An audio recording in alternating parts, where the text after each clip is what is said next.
Ready? Mm-hmm. Go ahead. All right, can anyone think of a 9-letter word for something that you might be doing instead of listening to my speech? How about crossword? My name is Rachel Gordon, and I'm going to be talking to you guys today about crossword puzzles. I happen to love crossword puzzles, and I'm just wondering, by a show of hands, how many people in this classroom enjoy doing crossword puzzles? Okay, so that's quite a few of you, and that's really what I want to discuss today. I want to discuss the hold that crossword puzzles have over the American public and their growing popularity, especially among younger solvers. I'm going to start by giving you a brief history of crossword puzzles in the United States. Then we're going to talk about Will Shortz, who is my favorite crossword puzzle guy. And then we're going to talk about how developments in puzzles and puzzle culture have contributed to puzzles' growing popularity over the years. So maybe one of the reasons crossword puzzles are so popular in the United States is that they were invented here. Okay, I don't understand how to use this. Sorry.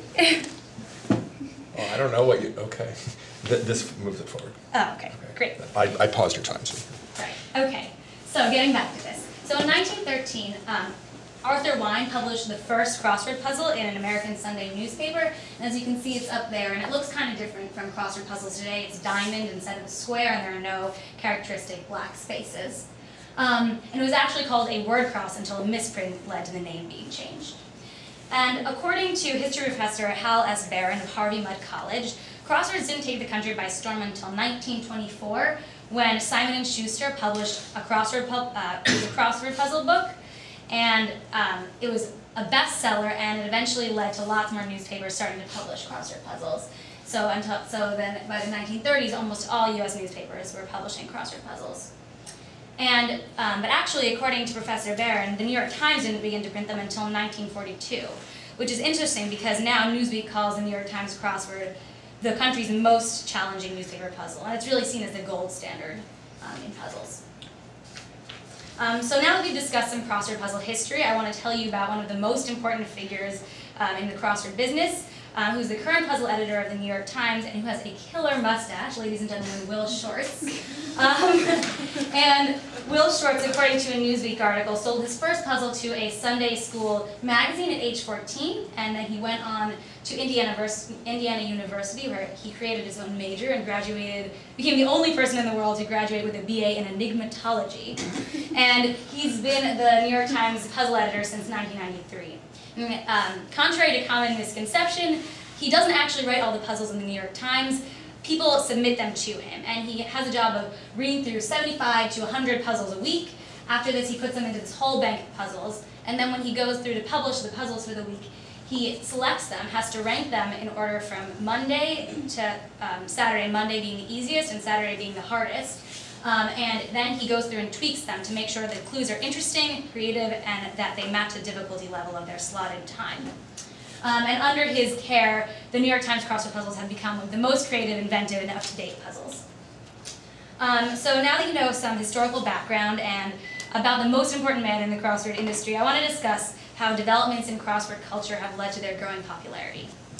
And I actually happened upon an interview that Will Shortz did with the Hofstra Chronicle this March. And in this interview, Shortz notes that crossword puzzles have, over the years, become less of this solitary hobby, and there's a growing crossword community. And he mentions blogs. Now, there are 4 daily blogs just for the New York Times crossword puzzles alone. And he thinks that these blogs are really beneficial because they help solvers give feedback to puzzle constructors so that their puzzles can just keep getting better and better. He also mentions the American Crossword Puzzle Tournament, which is a great place for puzzle solvers and creators to get together. And it's actually directed by Will Shortz. And it's been held annually for the last 34 years, according to the tournament website. And a fun fact is that in 2005, Tyler Hinman actually became the youngest winner of the American Crossword Puzzle Tournament at age 20. And then he went on to win the tournament for an unprecedented 5 years in a row. And I think that this really speaks to how crossword puzzles are growing in popularity among youth. And Will Shortz also talked about this in his interview, and he mentioned that it's not only becoming popular among younger solvers, but also younger constructors. And he's published 19 puzzles that were created by teens during his time at the Times, whereas only 3 were published before him.